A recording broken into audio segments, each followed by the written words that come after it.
Anda masih di program Sapa Indonesia Pagi, Saudara, dan kita masih membahas mengenai program Matching Fund 2022 yang diinisiasi oleh Kemendikbudristek. Nah, masih bersama kami dua narasumber di sini dan tentu melanjutkan perbincangan tadi di segmen awal.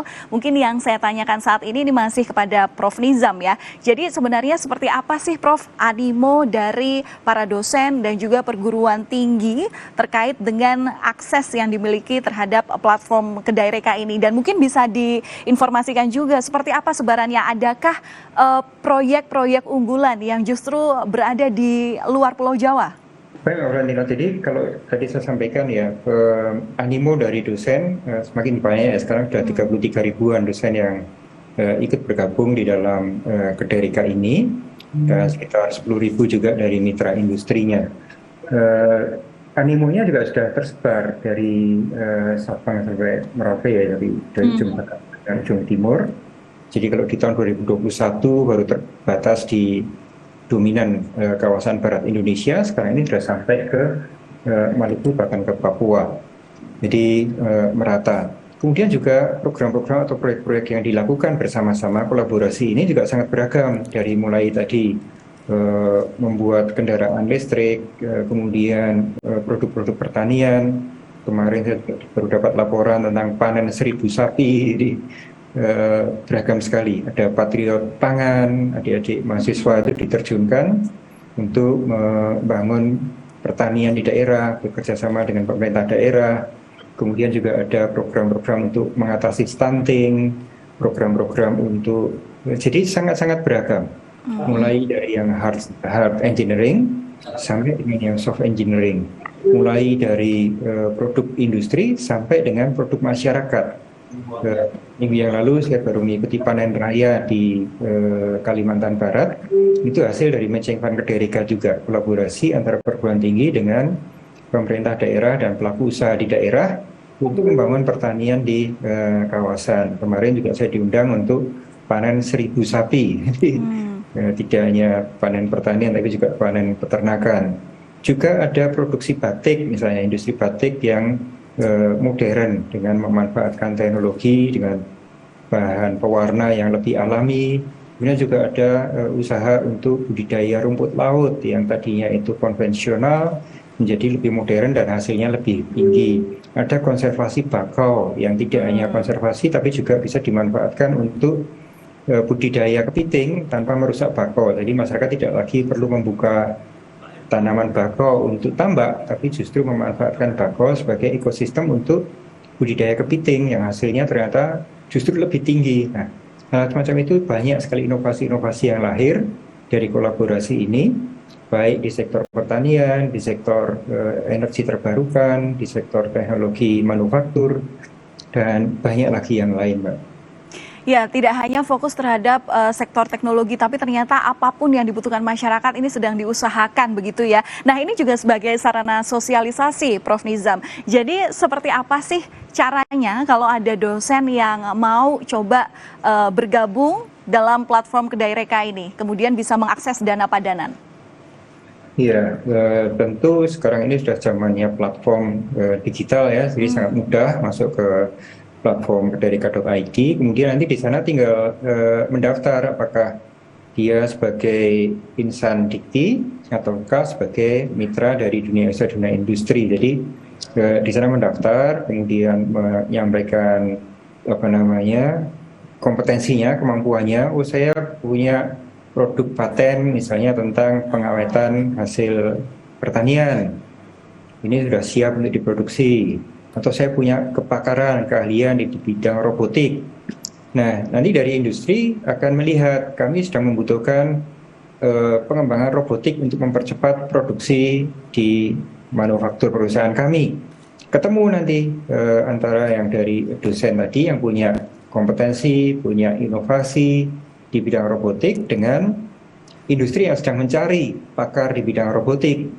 Yang dari situ kemudian bersama-sama ketemu untuk kemudian menyusun proposal, mengajukan proposal ke Kedai Reka.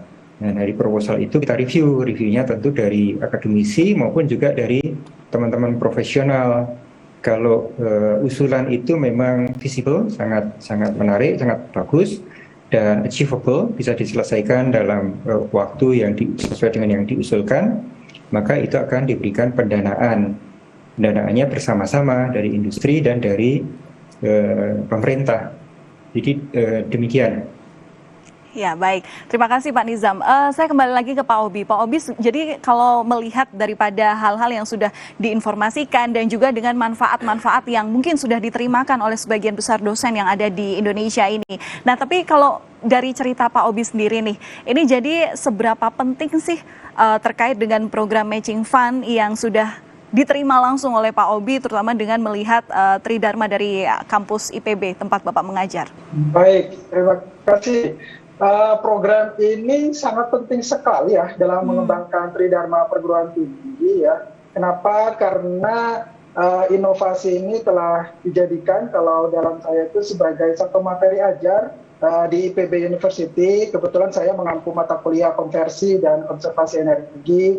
Jadi mahasiswa itu selain diberikan materi terkait fundamental energi, tapi juga aplikasi. Jadi mahasiswa itu sangat senang sekali menerima, oh ini ternyata aplikatif teknologinya.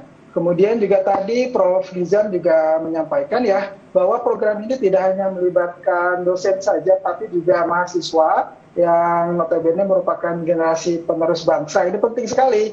Kenapa? Karena ya Indonesia ke depan ya kita harus melibatkan siswa, kemudian juga masyarakat setempat. Kemudian yang terakhir, program ini sangat bermanfaat karena memang langsung dirasakan oleh masyarakat. Yang tadi saya sebutkan, bahwasannya teknologi saya langsung dimanfaatkan oleh masyarakat dan langsung dirasakan dalam hal ini dalam bentuk pengabdian masyarakat di desa ya. Rencana sangat terkait untuk energi dan tapi sumber dayanya cukup besar. Gitu. Seperti itu.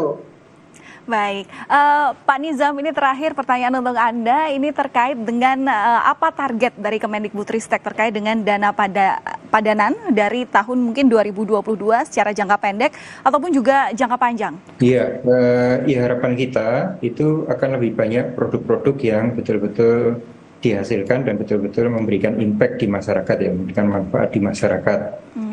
Kita targetnya di 2023 itu kita simplifikasi proses proposal maupun seleksinya, tetapi kualitasnya yang lebih kita tekankan. Jadi kualitasnya itu diukur dari produknya tadi, apa produk yang akan dihasilkan dan kemanfaatannya bagi dunia usaha dan industri maupun bagi masyarakat luas. Skemanya sendiri kita blok ke dalam dua kelompok besar. Yang pertama yang dalam bentuk produk-produk atau permasalahan industri atau produk-produk yang dihasilkan bersama, kolaborasi antar kampus dengan mitra, dan yang kedua masyarakat. Jadi program-program bersama untuk pemberdayaan masyarakat, program-program CSR maupun program-program ya penguatan ekosistem di masyarakat yang terkait dengan mitra kita, baik itu untuk pangan, baik itu untuk pertanian, perkebunan, perikanan, peternakan, maupun untuk hal-hal yang terkait dengan kesehatan, hal-hal yang terkait dengan pendidikan, terkait dengan pemerintahan agar lebih efisien, pemanfaatan teknologi, dan sebagainya. Jadi kedua-duanya orientasinya pada pemanfaatan SDM, keilmuan yang ada di perguruan tinggi serta mahasiswa di perguruan tinggi yang akan memberikan dampak bagi dunia usaha, dunia industri, dan bagi masyarakat.